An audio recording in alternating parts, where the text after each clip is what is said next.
Hey, it's Alzay Calhoun with Coveted Consultant. Welcome back to the video series where we cover how to sell to small business owners more effectively. What have we covered so far in the series? Well, in video number 1, we covered the opportunity. We showed ourselves with research that there are hundreds of thousands of small business owners to be served. We showed ourselves the kind of services they buy, and we showed ourselves where you can go to put yourself in front of those opportunities. Video number 2 covers the expert's error. There's this fundamental mistake that we make as experts. We assume that explaining equals selling, but we don't realize that how our desire to explain actually pushes away opportunity. It puts us in a hustler's framing in the mind of our clients. So we have to flip that attitude so we can be seen as a doctor, an obvious, trusted professional, and use that positioning to attract high-level clientele. In video number 3, we covered the foundations of a good consulting offering because there's no amount of salesmanship that can make up for a poorly designed offering. So we defined the term offer, we looked at its structure, and we saw its application so that you can create an offer, sell an offer that establishes leverage for you, maintains your doctor positioning, and satisfies the needs of your clients. Today's video covers the conversation. What does it sound like to talk to a CEO? What does it feel like to talk to a decision maker? How should you be thinking so that you can have the best conversation each and every time? Without any further ado, let's get started. Let's set up the contrast, what we typically do and what we should be doing instead. So here's the typical conversation outline. It's you on one side of the conversation versus the client on the other side of the conversation. Your job is to get the sale. His job is to avoid the sale. There we are. Round 1, fight. This is confrontational. It's adversarial. Nobody likes this, but we do it all the time. Here's a better model. You and the client should be working together to achieve a common goal. In this conversation, this person is the CEO, right? They're the core decision maker. You are the CXO, whether it's technology, information, marketing, HR, whatever your expertise happens to be.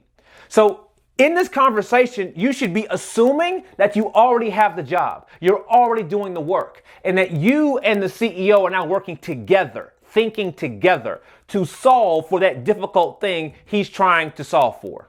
Well, that's simple, isn't it? It's so simple, it's almost offensively obvious. But it's actually a lot harder than it looks. There are nuances here. And I'll tell you that I didn't learn this in some book. I didn't learn this because some mentor poured it in my ear. I learned this trial by fire, in the field, real stakes on the line. In fact, let me tell you the story. Early in my entrepreneurial career, I was hired by a Fortune 500 company. I was hired to consult on a brand new, one-of-a-kind, $20 million program. I mean, what an awesome opportunity. And early in my career, I was feeling so validated. They saw my expertise. They saw my wisdom. They knew how smart I was, and they needed my help to get their big program off the ground. Good for me, right? But my first task wasn't to teach, train, advise, or strategize. My first task was to execute. These were my instructions. Alzay, we need your expertise to help us close some new partnership deals. So please fly around the country, meet with these institutions, speak with them, and get them to partner with us on this new program that we're rolling out. This sounds like sales. I'm a consultant. Oh, and by the way, we're on a tight timeline with a tight budget. So it would be great if you could get a yes in the very first meeting. Thanks, Alzay. Whether it was ignorance or arrogance, I accepted the challenge. I figured I could relate to people, right? I communicate pretty well, so I'll just walk into the room, explain our project, take some questions, and close the deal. Yeah, well, let me tell you how that worked out. It took one meeting to shatter my confidence. I was sitting down with the president of an institution, and I did everything I thought I was supposed to do. I wore a suit. I shook his hand. I smiled. I used PowerPoint slides. I spoke firmly and confidently. I did all of it. But while I was giving my one-sided dialogue, the president was giving me some major clues that I didn't have his undivided attention. He was visually fatigued. You could see in his eyes that he had already had a long day. Who knows how many meetings he had been in before he sat down to meet with me? He seemed generally disinterested, distracted, because I was teaching him about this program we had developed. I was essentially talking at him, not with him. And when I finally asked for his commitment, I got this very middle of the road response. Because even though the program sounded good, I hadn't connected this program to his goals or anything else that mattered to him. The worst part, I didn't realize how bad the pitch was until after I got through pitching. So I had to get out of my sales mode and begin to look at the person that I was actually talking to. And he was far from excitement. In truth, he looked like someone that had just endured another meeting. Now, I'm still in the meeting, but it's clear to me that I have messed this up. But you can't just run away. So I'm still sitting in the meeting and we have to conclude. So we conclude the meeting, we shake hands, he walks me down the hall, we go down an elevator together, he walks me out of the building, and the entire time I am sick to my stomach. This is a big opportunity for me. Big clients, big program, big budget, and it can be a big screw up if you get it wrong. And here I am in the moment under the bright lights, and I feel unsuccessful. I feel unprofessional. I feel like I performed beneath my potential. This uncomfortable story was proof to me that you talk to decision makers differently. You can't just wing it like you might in a normal conversation with friends and family or associates. Ever since then, I have learned, practiced, and taught a more effective model, and I'd like to give you the overview of that model right now. Now that you've heard the story, let's remind ourselves of some important framing. We talked about how important it is for you to be seen as the doctor in every interaction. You should be the trusted, obvious authority in the room. The doctor is trying to understand the situation before making a recommendation. In contrast to the hustler cares less about the actual situation. He's just trying to close a deal in any shape, style, or format that he can negotiate. Let's break down that conversation, precisely where it goes wrong. So the typical framing has you on one side, has the CEO on the other, right? And you are the consultant. So the two of you are in a standoff, right? You're in a standoff about the work. Now, this happens in a variety of formats. It can happen over coffee. It can happen in a virtual meeting. It can happen in a formal proposal. Right, so the format doesn't really matter. This is typically how things shake out. Now, depending on how this conversation is initiated, you can end up in one of two categories. So let's assume that you initiate this conversation. So you as CEO to sit down with you and talk through some projects, some services you might be able to help them with. In that framing, you become the talk a lot technician. So you talk at him for as long as he can stand it. You explain option A, option B, option C, option D. You talk. You talk yourself out of a sale. I've done this more times than I care to admit. Now, you do this because you're excited about what you do. You're good at it. You've done it for a long time, and you're just trying to share that excitement with your prospective client. There's nothing wrong with that. The error we make is that we talk over our clients' heads. We share information that they can't quite grasp, and it's hard for them to make a decision. But let's get to a bottom line sentiment here. Does a doctor do this? When's the last time you sat with a doctor and he explained medicine to you, or she explained medicine to you? Never, right? Doctors don't do that. Doctors care. Doctors are passionate. But in the culture of talking to a doctor, we don't expect them to explain medicine to us. We do expect for them to hear about our symptoms, our situation, talk about how we're feeling, and to make appropriate recommendations as a result. But we don't expect to hear or debate about the medicine. We don't have the practice. We don't have the expertise. We didn't go to med school. Now let's say the CEO initiates this interaction. Maybe there is a proposal he's asking you for, or he called you in to discuss some possibilities. But what happens when the CEO leads this conversation is you become the devalued vendor. It's like the moment you walk into the room, he's dictating terms to you. This is what we want, when we want it. This is how we want it to go. And so your expertise isn't valued, isn't appreciated, isn't even being considered because he's got it all, quote unquote, figured out. Have you ever had that happen to you before? Why does he do this?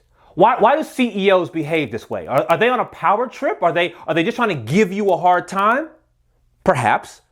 Or maybe it's because he's had this meeting before and he's had his time wasted by a talk-a-lot technician before. And so what he's learned to do to protect his time and to get efficiency in his meetings is to come to these meetings with his mind already made up. And so in order to have efficiency, let me just tell you what I want. Can you do it or can you not do it? Now, in that context, it begins to give you some appreciation on why he might behave this way. But the same rule still exists. Would a doctor accept that behavior? Could you tell your doctor that I want this surgery done in this way with this medication because I know all the cutting edge approaches? Would she accept that from you? Would your doctor accept that from you? Absolutely not. But why? Because your doctor knows that even if you've done some research, you don't know medicine like he knows medicine.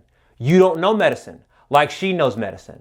Your doctor knows that you don't have the depth of knowledge, the depth of study. You don't have the practice through repetition. You don't have the network of fellow experts that can be leveraged to find cutting edge solutions.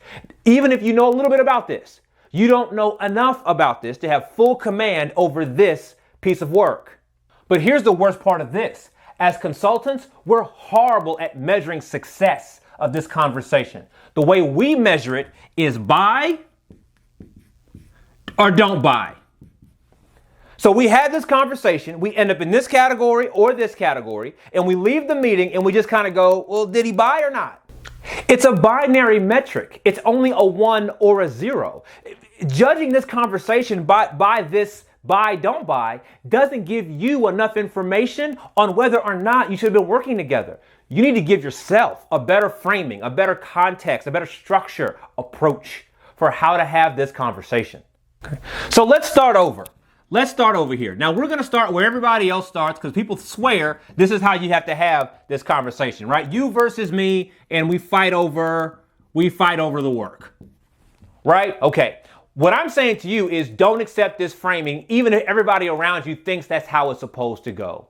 What you should do instead, that's just flat out better for all involved, is invite this person over here with you. The two of you should be sitting over here together.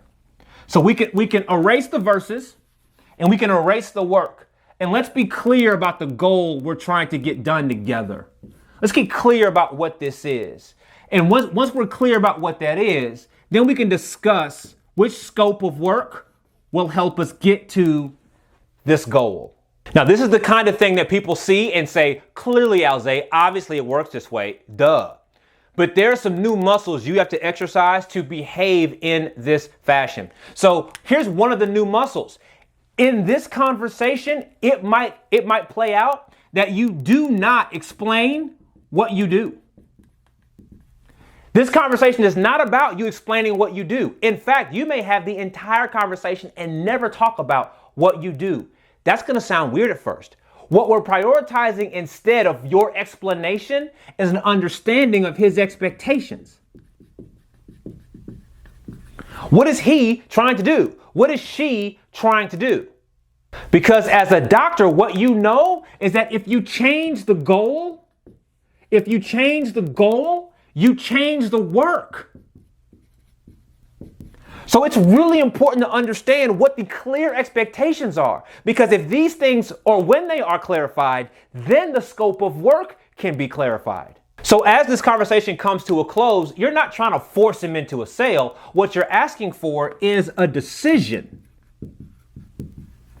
Did you discuss this well enough so that a comfortable decision can be made? Remember, you're functioning as the CXO right now. Right? And this person is functioning as the CEO right now. You're working together to figure out what makes sense. And so the both of you are collaborating to make a clear and comfortable decision. 3 important takeaways here. Number 1, You are a doctor, and it is your job to understand this situation before you make a recommendation. That's what good doctors do. Number 2, handling the conversation in this way gives your CEO client space to make a good decision. He can now breathe for a second and think through all the details. So as the two of you think it through, you make a decision. And if that decision is to work with you and execute, there's your sale. He can write the check right there with a clear conscience and press on. Number 3, even if your CEO client doesn't buy in that conversation, now you have context to review what happened. Did you understand his goals? Did he understand your scope of work needed to reach those goals? Did the two of you reach that conclusion together? This is a CEO's intuitive way of operating. When you begin to structure your meetings in this format, he knows, she knows they're now talking to a doctor. When you get it right, every conversation you have should produce clear and structured notes that are useful in the live conversation. During that conversation, you should be able to document, this is where that person is now, this is the work that they're trying to get done, this is the goal that matters most to them. That should be documented. So then in the conversation, you can play it back. And you should get confirmation of that from your prospective client. Yes, this is where I am. Yes, this is the work that I'm trying to achieve. Yes, this is the end goal that I'm trying to accomplish. And so the two of you should agree on this path together live on the call. When you get it right, you can repeat this over and over and over again. Having conversations in this flow forever changes how you think about the term selling.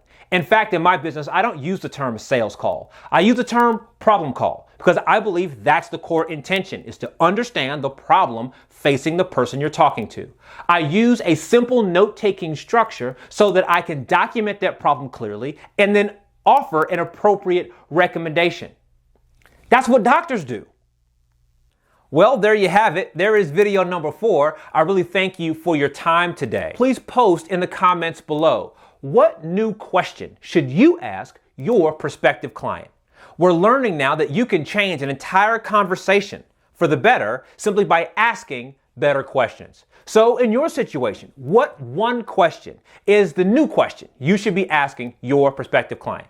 I'll see you in the next video.